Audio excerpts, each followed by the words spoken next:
Commanders hire Dan Quinn to match with their new general manager, Adam Peters, to lead this franchise into the future. The way that we live is not for everybody, okay? It's not, all right? Because we're going to run and put our bodies on people in a violent manner. Whether the team is giving us the highest of highs or the bluest of blues, we'll cover it all here on Commanders Nightly News. I, of course, am your host, Louie T. Thank you for joining me. Let's get to tonight's lead story. So you want to know how this is a big game? Really simple. I've been talking about it all week. I've told you that these coaches, you can hear it in their voice and the things that they say. You can hear it with the players. The messaging has been very clear and apparent this week. We want this game.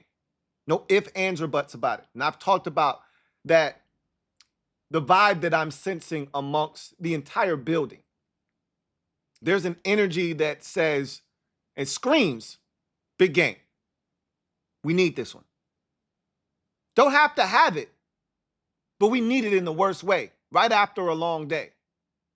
And nothing screams big game like having your big captains represent the team at midfield on the coin toss.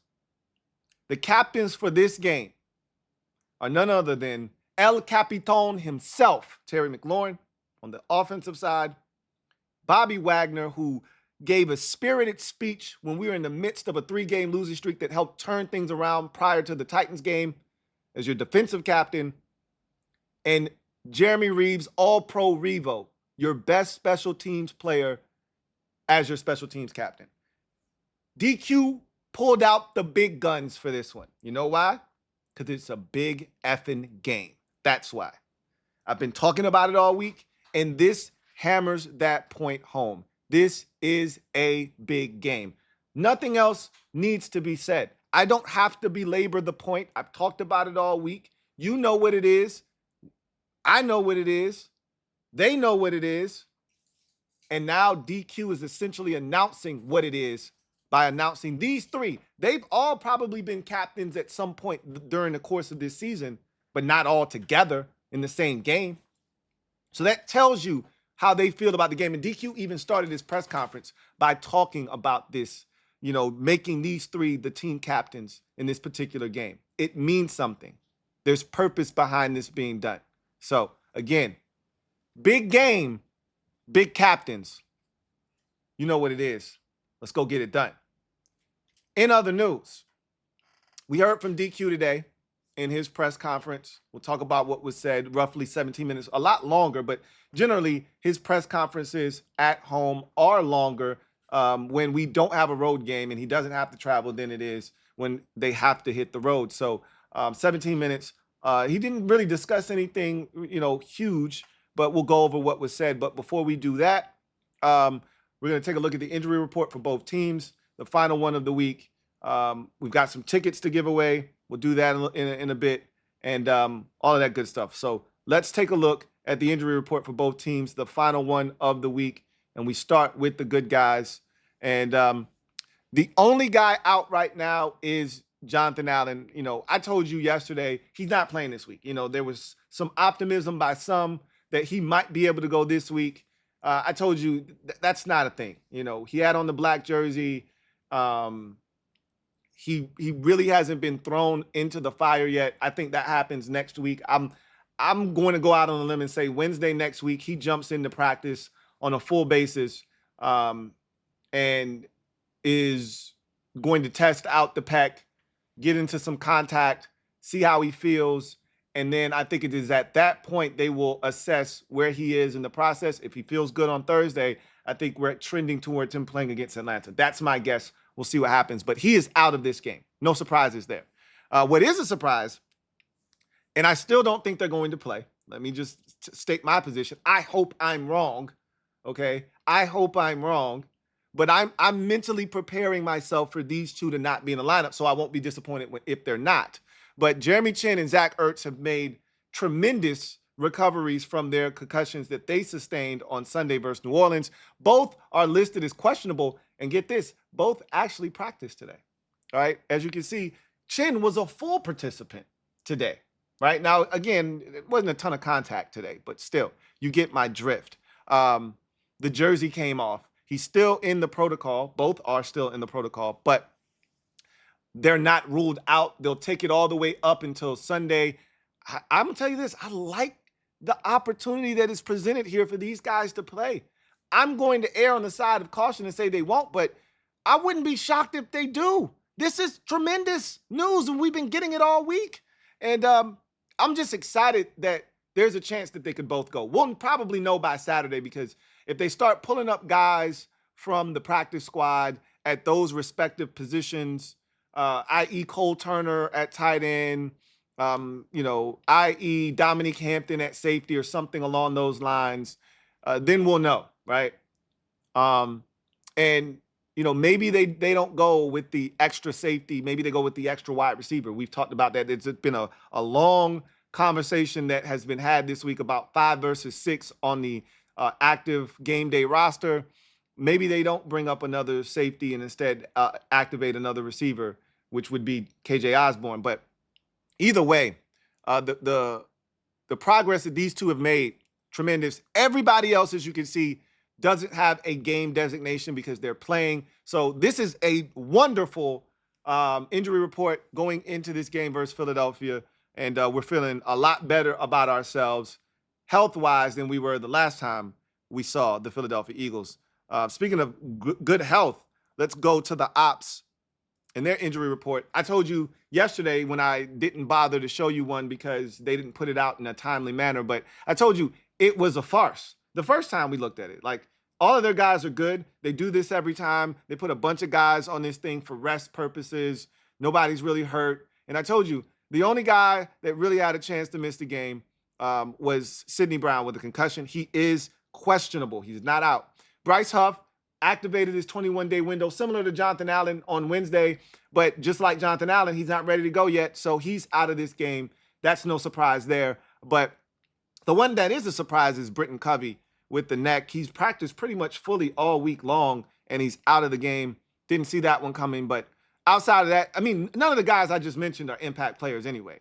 You don't go into a game and say, hey, we've got to watch out for Sidney Brown. Or, hey, Britton Covey could break a punt returner or kickoff at any moment. Like, you're not afraid of Britton Covey. And Bryce Huff has been a non-factor this season. So all of the guys that they need to be the Philadelphia Eagles that have started this season off 12-2 are here and accounted for. And you know what? I wouldn't have it any other way. So A.J. Brown has a knee. You saw him, kind of sprain his ankle at the end of the Steelers game. He came back in the game. He's fine.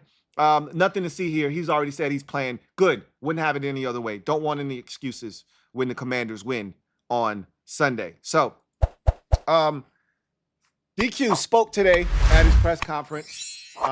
Started out by talking about the captains, talked about the game, the magnitude of it. And look, let me be clear about the magnitude of said game, right? While it is a game that we want very badly, because Ben Standing for the second straight time asked DQ a question that was somewhat slanted towards the notion that, hey, you ain't a big dog, you still a little pup when it comes to these big dogs in the yard. You doing a lot of barking against and even a lot of biting against the little puppies, right? But when it comes to the big dogs in the yard, you 0-4. Ravens, Steelers, Eagles, and Bucks, right? You 0-4. So are you ready to actually bite one of these big pups or big dogs, or improve you a big dog, or you still just barking? And again, you can tell DQ he said the same thing he said last time. Like, this game doesn't define our season. Let me, I'm saying this. DQ didn't say this. I'm telling you this. This game doesn't define our season.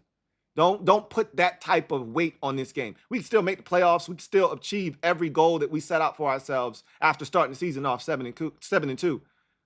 Even without winning this game. But make no mistake about it. We want this game as bad as you can want a game. And I'm telling you, Sunday, I want it bad. I want it so bad I can taste this shit. So, and same can be said for DQ and everybody in that locker room. All right. So with that said, that's why he pulled out the big guns with the captains, right? And I'll tell you, they understand the assignment. They understand what the Eagles pose in terms of threats, which is why I told you yesterday's show was entitled "The Two Best Coordinators We've Had," play callers, really play callers, not coordinators, but play callers since Gibbs and Pettibone, because they understand the task at hand. Does Cliff Kingsbury and Joe Witt Jr. And they understand the adjustments that need to be made. And DQ talked about, one of the adjustments is having Marshon Lattimore. And we've talked about it. We haven't really heard him voice this yet, or anyone for that matter, kind of voice the difference he makes. But DQ finally went out and said, look, he's aggressive. He comes up and it does, in a lot of instances, you'll see corners play off. They're not as confident with this particular coverage of getting up in the receiver's face and deleting the airspace. Like, how far off you play a lot of times determines if the quarterback's coming that way or not. If they want to throw a slant to A.J. Brown and you playing 7 yards off, that's easy, free access for Jalen Hurts. He's going to throw the slant. But if you get in his face on 3rd and 4 and they want to throw that slant, guess what? He may think twice about throwing that slant if you right there. A.J. may still win and he may still throw it, but it's not as easy as back foot hits. I'm just letting it rip because I know he's open. So he's like, it changes when a guy is confident enough with the footwork that he possesses and the quick twitch ability to just challenge a guy. And he said, that's the play style we want. We want guys to get up in the face of a receiver and challenge them pretty much at all times. And that's what Marshon Lattimore does most of the time, right? So, and one of the challenges, and DQ said, look, the Eagles pose a ton of challenges. One of the challenges that they pose, one of the biggest challenges that they pose is you got to pick your poison, right?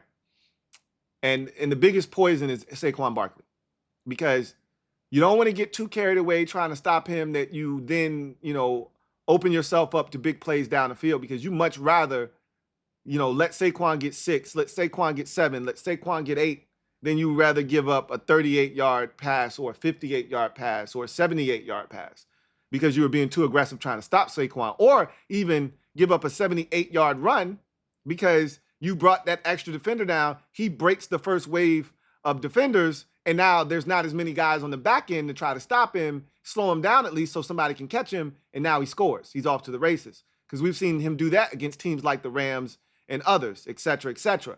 So you don't want to get caught up trying to be super aggressive and stopping him. You want to be able to stop him with your base front.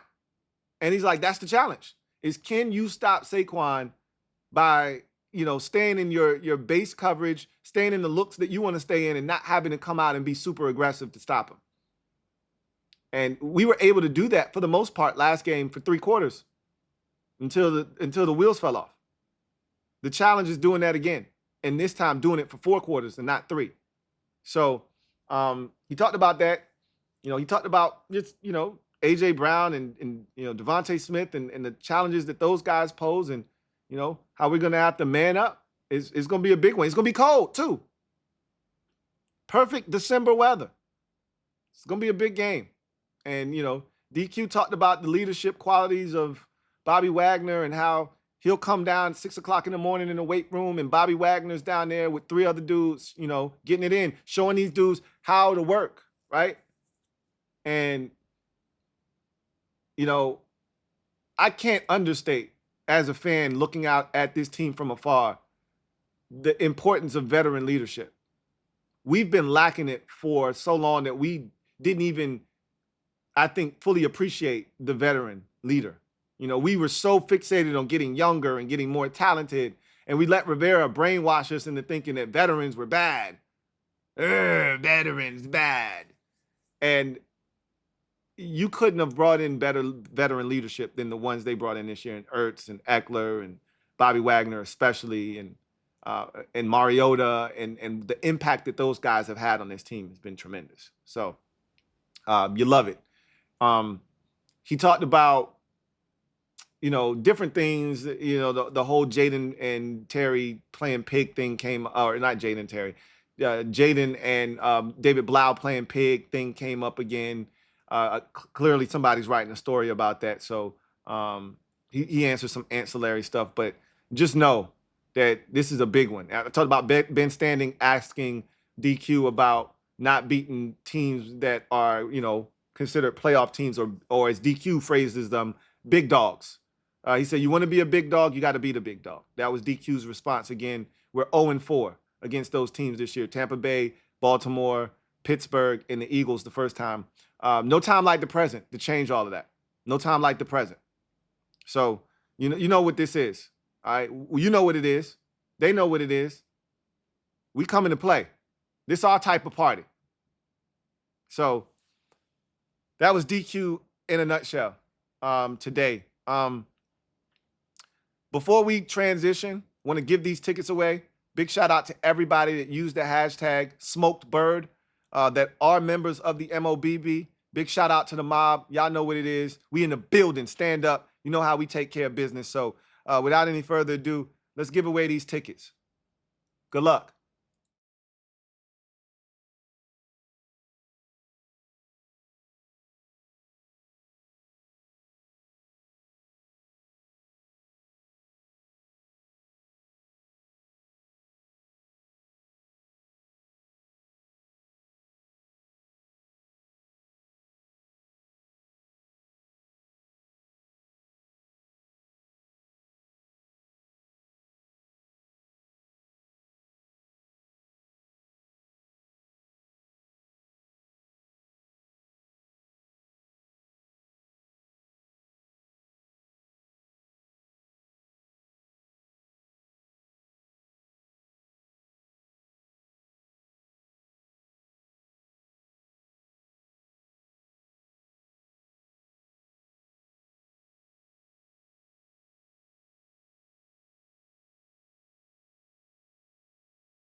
So congratulations to Metaphor for winning the 2 tickets.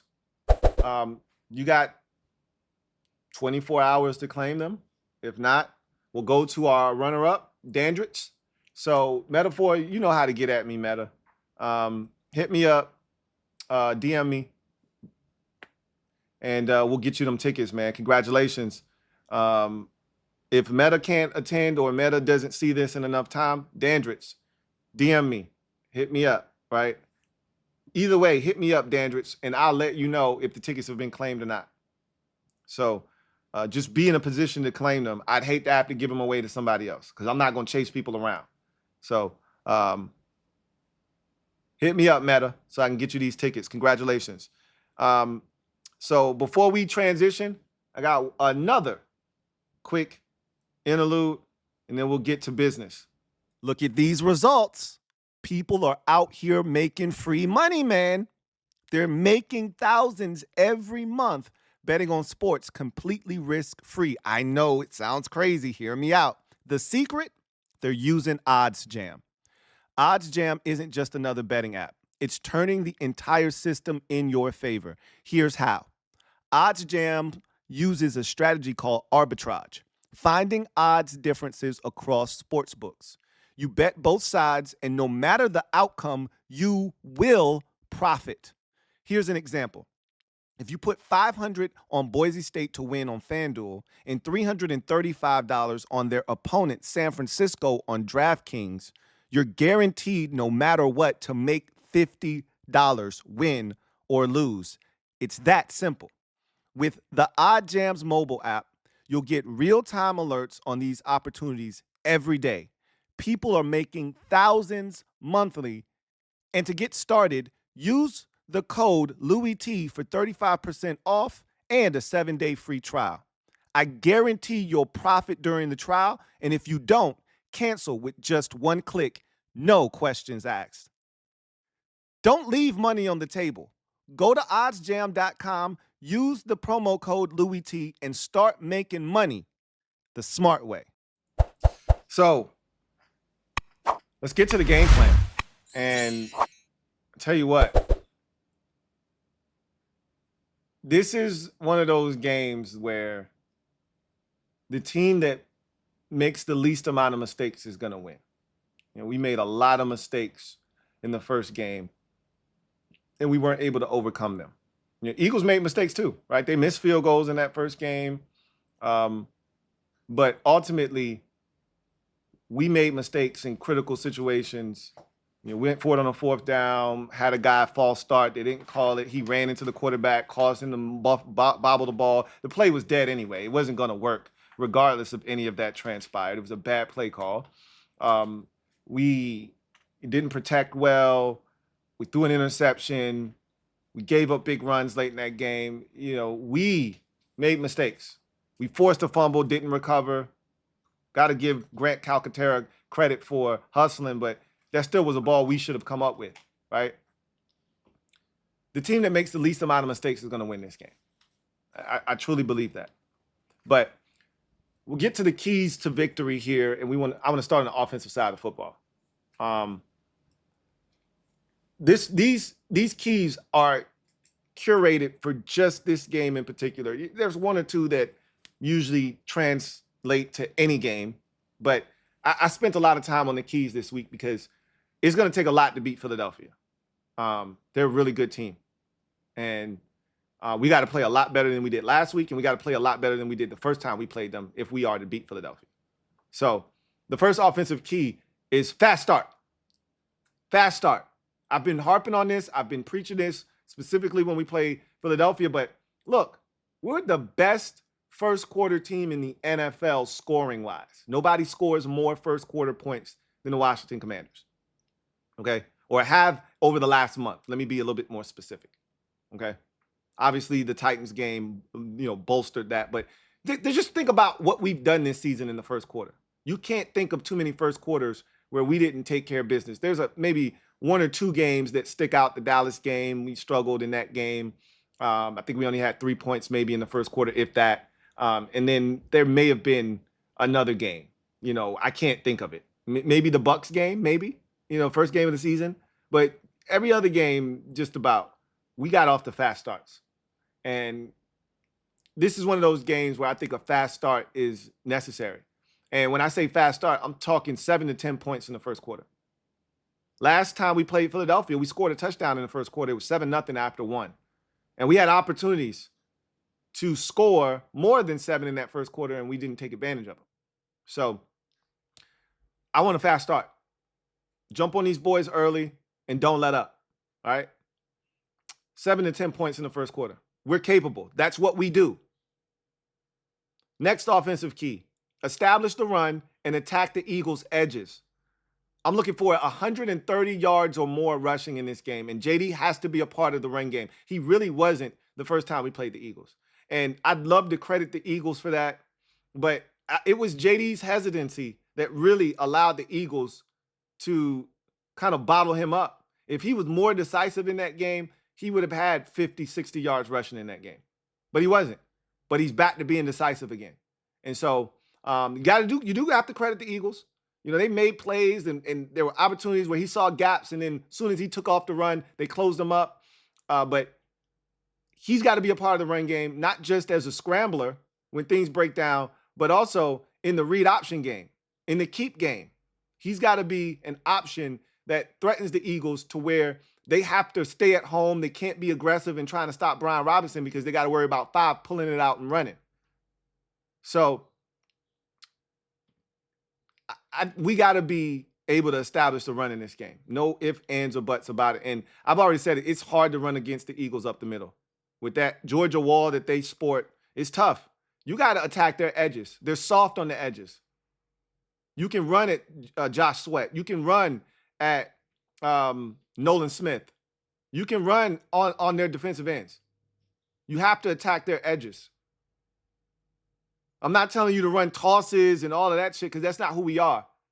But jet sweeps, off tackle, outside zone, that's the type of shit we should be getting into against them. Things that run away from Jalen Carter. Things that run away from the middle of their defense. So we got to run, and we got to establish a run, and we got to be consistent with the run. It's going to be cold outside. Give them a dose of their own medicine. They wear teams down. It's our turn to wear them down. Protect Jaden and the Duke It was the next offensive key to victory. No giveaways in this game. None. Not a single one. We had one last time, and it was a costly one. None this game. Really two, if you count the fourth down that we went for and we didn't get. I count those as giveaways as well. That's as good as a turnover. If you go for it on fourth down and don't get it, that's a turnover. In my eyes. So we had two last game. We can't have any. If we go for it on fourth down, we're the best fourth down team in the league this season. Best. 15 of 17 on the season. One of the fourth downs we didn't get came against these same Eagles. We go for it on fourth down, get it. Don't turn it over. We're a very disciplined team. We take care of the football. We didn't do that the last time. Can't be uncharacteristic. We got to take care of business. And only 1 to 2 legit sacks in this game. And I say legit because Jaden may run out of bounds parallel to the line of scrimmage for no gain. You know, he's done that. I'm not going to get worked up about those plays because that's the equivalent of throwing the ball out of bounds. It just counts as a sack. I don't care about that personally, right? I prefer him to throw it out of bounds, but I also like when he has 80% completion percentage too. So you can't complain about both, right? I mean, you can't complain about one and want the other, right? So I'm a little greedy. I would prefer him to throw the ball away though. I don't care about 80%. We've done that enough times. We know he's capable. I don't. That's not what I'm after anymore. You got to throw it away, throw it away. But that's a good front we're facing. And so it is this onus is on everyone. Cliff Kingsbury is the play caller. It starts with him getting the ball out of Jaden's hands quickly. Offensive line doing their job when they're called upon. You know, the chippers, guys that are staying in to help with protection before they get out into the route. The running backs, you know, been excellent in pass protection this season. Excellent. Need them to stand firm tonight or on Sunday against the Eagles. And then, you know, receivers have to get open, do their job. It's a total team effort. The run game has to slow down their pass rush, all of it. That said, they're a good front. And they may get loose for 1 or 2 sacks. No more than 2. Max. Really don't want them getting that. But 1 or 2 legit sacks is all we're giving up. Max in this game. Next offensive key, final offensive key. 3 explosives, convert on third downs, finish in the red zone, and score in this game. That's what you're going to have to score points. That bullshit we did last time, 10 points through 3 quarters, that ain't going to win you a damn thing, which is why DQ went for it on fourth down. And I'm doubling down. That was a good decision. Because you weren't going to win the game with 13 points. I don't give a shit what anybody says. You weren't going to win that game scoring 13 points. You weren't going to win that game scoring 16 points. The Eagles were going to score a touchdown at some point. You needed to score a touchdown in that spot. You got all the way down there, capped that drive off with a touchdown. Anyway, I talked about 3 explosives. I'm talking about 3 plays of 20 yards or more. The Eagles don't give up a bunch of explosive plays. They just don't. They're disciplined. They stay at home. They make you work for everything you get. I want some dynamic plays. We had 1 or 2 last time. The Eckler catch and run was a big one. I'm not sure if we had another one in the game or not. But the Eckler one down the sideline was a pretty big one. Felt like we had maybe one more somewhere in the game where we got a nice chunk play. But even the B-Rob run, I don't think it was 20 yards, but it was probably like 16, 17 yards, right? That set us up for the touchdown. So I want 3 explosives in this game. 3 plays of 20 yards or more. Minimum. Bare minimum. 3. And we can do it. Convert on third downs. We convert 45% of our third downs. We're a top 10 third down offense in the league. Act like it. I want 45%. That's what our average is on the season. I want 45% or greater on Sunday. Make it happen. Finish in the red zone.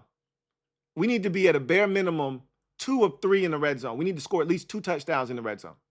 I think we can score 1 touchdown outside of the red zone. That's one of those explosive plays that I'm talking about.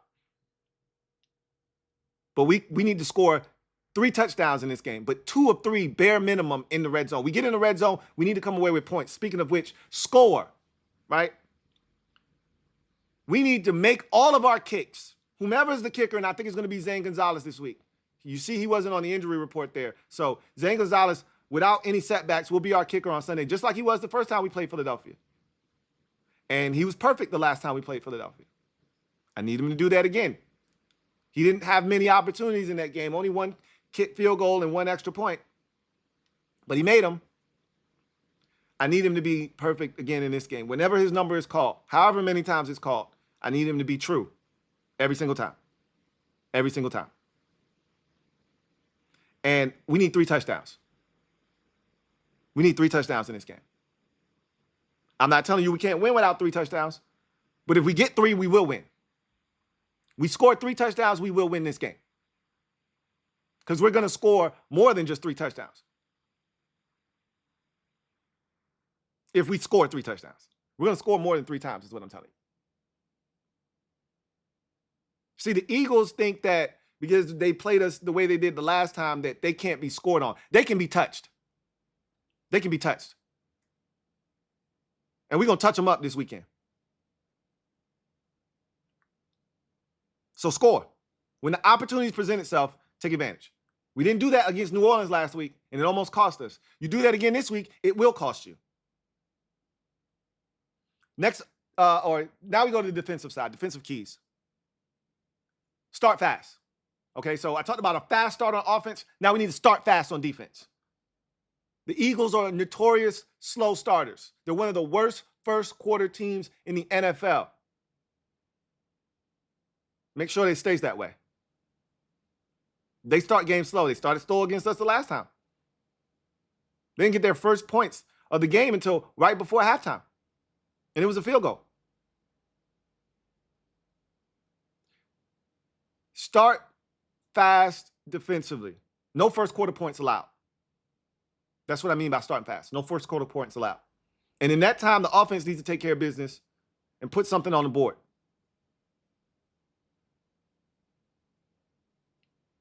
Next defensive key. Slow down Barkley for 4 quarters.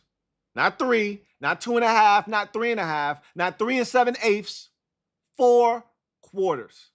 And that's not just as a runner, that's also as a receiver, because he can catch the ball, and he's hurt us as a pass catcher in the past as well. Slow down Barkley, period. All phases, all facets, any way he touches it. And in the pass game, blow his ass up. We blew him up last game, ran his ass over and almost got a sack. Blow his ass up in the run game, in the pass game as a damn pass protector. He sucks. Blow his ass up. Eliminate the explosives. We did a hell of a job of doing that last game, except for the Barkley runs. They had 2 catches. I think both Devontae and AJ both caught a slant and had some run after the catch activity after those 2 catches. That was it. We put both of those dudes in a straitjacket after that. I like it like that. Keep it like that. No explosives. No Jahan Dotson sightings, none of that shit. They don't have Dallas Goedert, so it can't be Grant Calcaterra. Sit his ass down and shut his ass up. He's a non-factor. And when I talk about slowing down Saquon, 95 yards for Saquon, max, not 100. Now, as a team, you know good and well we ain't giving up less than 100 against the Eagles. Come on now. Y'all know better than that. As a team, they can get 130 because Jalen's going to run the ball too. You already know he's going to have an impact. We're going to talk about that here in a second. Kenneth Gainwell is going to jump in the mix, and he hurt us last time too. You got to slow his ass down too. You might as well throw him in this mix. Slow down Barkley and Gainwell because Gainwell had himself a drive there where he pretty much was the catalyst for their first touchdown of the game. He ran that shit down our damn throats.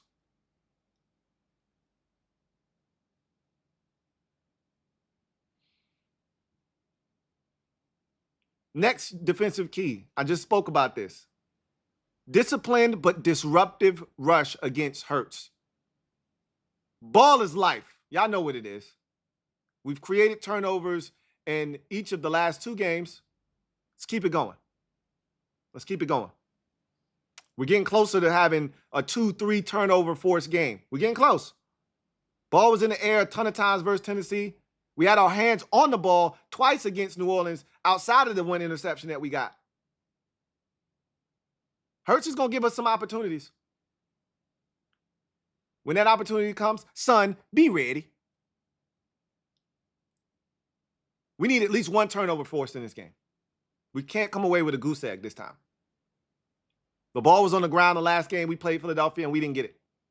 There will be another opportunity for a turnover to be forced in this game, and we have to seize that opportunity.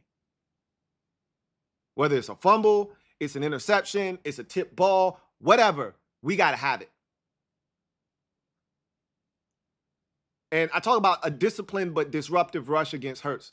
Look, he hurt us the last time, and he hurts us routinely, and he hurts everybody with this. But we not everybody else.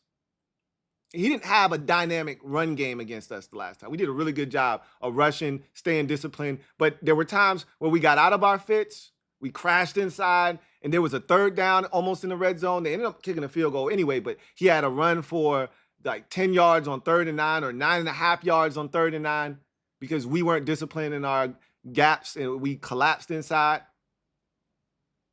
We got to rush him the right way.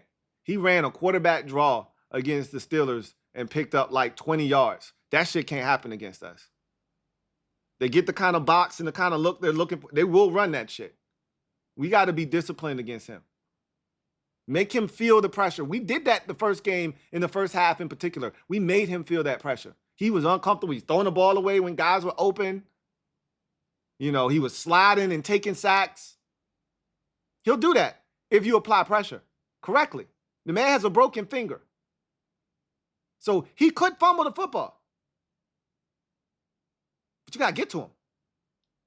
You got to get to him. And you got to get his ass on the goddamn ground when you do get to him. None of this two dudes colliding into each other and somehow Hurts makes it out of the damn pile.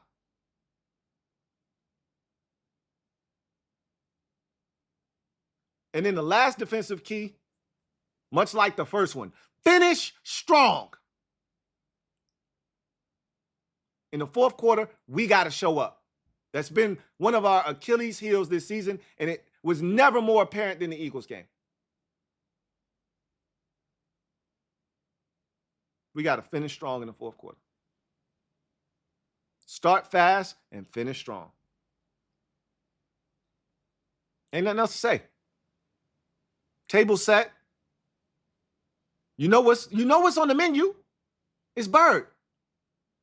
Wash your hands. Sit down. Let's say grace.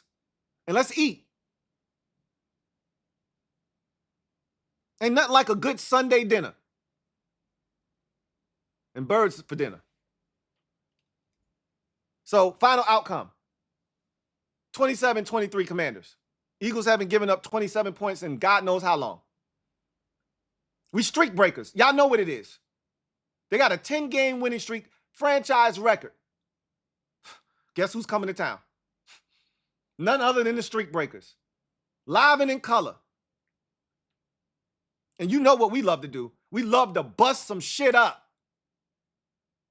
Well, again, no time like the present. This is the most important fight because this is the one we in. Right? They don't want it more than we want it. They don't want it more than we want it. And I'm going to tell you this. Ain't no clinching the division in our goddamn house. You want to do that shit, you do it next week when you at the crib. Don't come in our house trying to clinch some shit. Do that shit at your crib. A lot of pride here with this team. This ain't like the old times. It's new blood here. I've said this so many times this year. This is how you believe in games like this. It feels different because it is different. It's going to do it for me, your man Louie T, here on Commanders Nightly News. I look forward to chopping it up with you guys next time. Until then, have a great weekend. Enjoy the college football. Starts tonight. Saturday is going to be one of the best football days we've seen in recent memory. Football from the word go all the way till you close your eyes at night. I hope you enjoy it. 3 college games, 2 NFL games, a day full of football. I hope you stuff yourself full of as much pigskin as you can and leave some room for some bird on Sunday. I know I will. I'll see you after that game. You know I'm going to be on Bleacher for 30, and then I'm coming to you. Win, lose, or draw. You know where to find me. But you already know what it's going to be. Anybody, anywhere, anytime. I'll see y'all on Sunday. Take care. Here comes the diesel. Here comes the diesel. There's the snap, hand to Riggins. Good hole. He's got the first down to the 40. He's gone.